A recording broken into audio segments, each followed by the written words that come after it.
Let's go, let alive, let's go. Let's go, let alive, let's go. Let's go, let alive, let's go. Let's go, let alive, let's go. Who are we?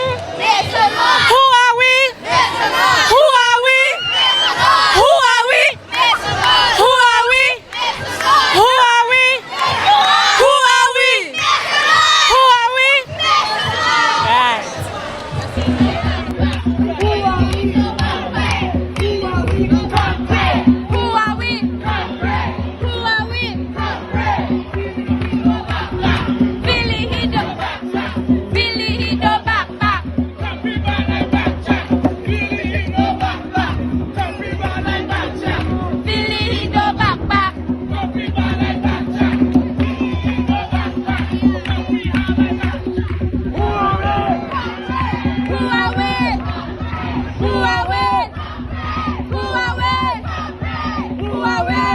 Hi, my name is Joshua Dan and I am a member of the Signal Hill Secondary School's Photography Club. Today with me I have the Assistant Secretary in the Division of Education, Research and Technology, Mr. Orlando Kerr. Hi, good morning and thanks for having me. Given the COVID pandemic and how long students were away from sporting facilities and so on, we have seen how they have become run down, the facilities are degraded.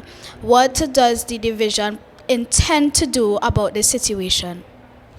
Well, during the pandemic, most of our infrastructure was basically put on hold, and many of them deteriorated rather rapidly because they were not being used. What we have done in 2022, we have embarked on a very intensive rehabilitation of our infrastructure. As a matter of fact, in the history of the THA, we would have spent upwards of $42 million in improving our infrastructure. We intend to continue to improve our infrastructure in 2023, and we are working with the stakeholders, all the various stakeholders, the PTA, and all the other stakeholders in trying to look at our institutions and identify those institutions that are more severely affected. And we will treat with those first, and then we will continue with the others as we go along. So the plan really is to try to rehabilitate as many of our institutions as possible. But given the limited resources, we have to categorize them. And we are going to treat with those that are severe first, and then we are going to continue with the others. So that very soon we are hoping that at least at the end of this year, we will be able to do most of them. Thank you very much. Hi, in my presence with me is Mrs. Sherian Rollux Hackett, School Supervisor 3 in the Division of Education, Research and Technology. My name is Joshua Dan and I am a student and member of the Signal Hill Secondary School's Photography Club. Ms. Hackett, good morning. Morning, dear. How important is physical education and sports in the curriculum for students? What plans do you all have to improve it? As we see here today, we have intercol. Students are out in their numbers supporting their schools. What plans do you all have to keep this going? Okay. First of all, I want to say that physical education is one of the many subject areas offered at our secondary schools. And it is considered with equal importance as all the other subject areas. Because we are fully aware that there are some students who are more academically inclined, and there are other students who they have various talents as far as sports is concerned. So there is a niche and opportunity for each child to realize his or her potential given the various subjects on the curriculum. Physical education provides the students with opportunities in many, many areas, not simply going out on the field of play and being an athlete or a footballer, swimmer, etc. But there are other careers in sport that we hope that the children will also access, having done the physical education, whether it's at O level or it's at the level of because we also have physical education at Cape level. And interestingly, our students in Tobago have been doing extremely well at Cape PE. So the opportunities are great, and we will continue to support at the Division of Education, Research and Technology. Today is a demonstration of what has been happening in the schools. You're seeing the children, they are coming out, they have come out, they are here and they are participating, and the others are there rooting for them, and we have students in many, many different areas. As a young woman in administration, what advice would you give to other young ladies who are basically coming up in society, whether it be academic or sports related? All right, big question. What I will say to young women who are coming up, first of all, know what you want. Don't just look at what other persons are doing or what may appear to be glamorous. You ought to know what you are interested in and what you want to pursue. There are some traditional areas that many times we tend to push young people into. But today, there are a diversity of careers, new age careers that are out there.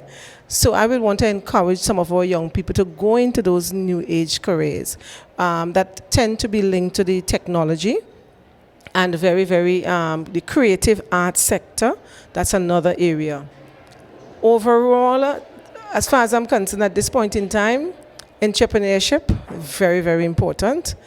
In Tobago, especially, we need to really create a very vibrant and diverse private sector.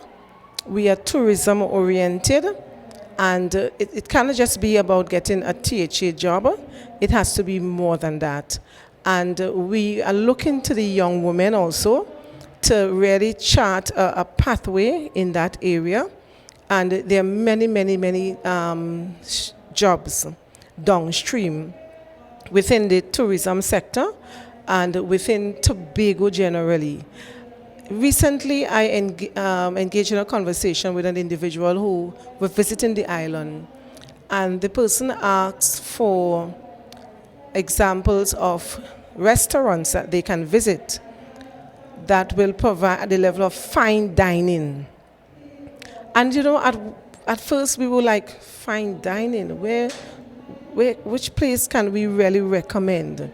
So there are a number of areas that they can go into. Additionally, I want to say to young people, as you, young women especially, that do not be fearful of any area. We are seeing women occupying leadership position in all sectors. We have women who are politicians, prime ministers across the globe. Any area, engineering, don't be fearful. The sky is the limit. And finally, your morals and your values. Very, very important. We want leaders and our female leaders to be women of integrity, women of standard, women who will go out there and represent who we are as women in the way they ought to, all in recognition of, you know, the morals and values, being trustworthy, you know, being honest and being kind. And we also need to engage in volunteerism. Many times we think that we must do things to receive something in return, whether it's a salary or someone to laud us for having done whatever we might have done. But sometimes it's a good thing to give, to make a contribution without expecting anything in return. And that is what volunteerism is all about. And we need persons in Trinidad and Tobago to, you know, just volunteer their service to those persons who may be in need. I think I have told them a lot. Indeed you did. Thank you very much, Mrs. Hackett. You're welcome. It was my pleasure being here. Yes. Hi, my name is Joshua Dan, and I am a member of the Signal Hill Secondary School's Photography Club. In my presence is Mr. Joseph Brewster, President of the Secondary School Track and Field. Hi, good day. What is your opinion on using the Dwight York Stadium to host international intercol activities? Well, I love the Dwight York Stadium. Of all the stadiums in Trinidad, I really enjoy being here. In Trinidad and Tobago, I really enjoy being here. The layout is so welcoming and warm. I love the blue tracks. Seriously speaking, I just love the blue, right? So I think that any event coming here has a really good chance of being successful because of, first of all, especially if it's international, we have the hoteliers and so on in Tobago already here. It's on the ground.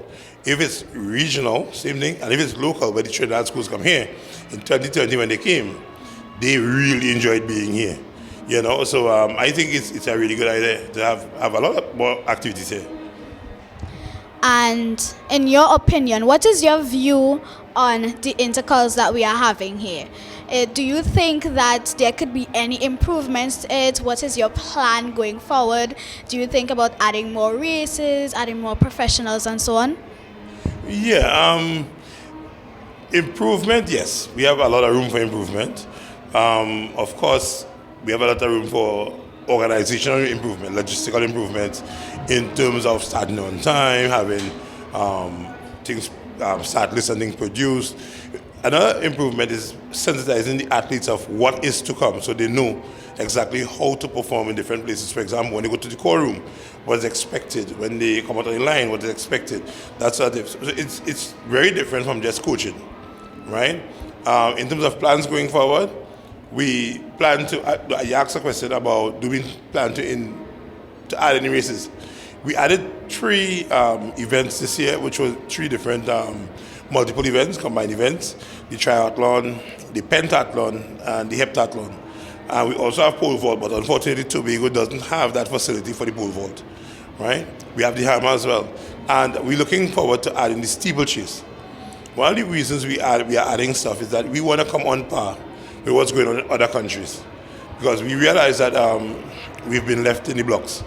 You know, we other countries come from behind and they pass us, and it's time for us to catch up. All right. In your opinion, how important is physical education in terms of what is being offered in the school's curriculum? Well, it's a good thing because I'm a physical education teacher as well, right? So physical education is a little bit different from sport itself. Sport, you focus on one thing, but physical education is actually equipping the child, right? Physically, socially, mentally, intellectually, for life. Right? And in physical education equips the students for jobs in the future. You know, it equips them for life in terms of how you treat your body, how you get treated first aid, all those kind of things. Once it's properly taught, physical education is the best subject in the curriculum. Thank you, Mr. Joseph.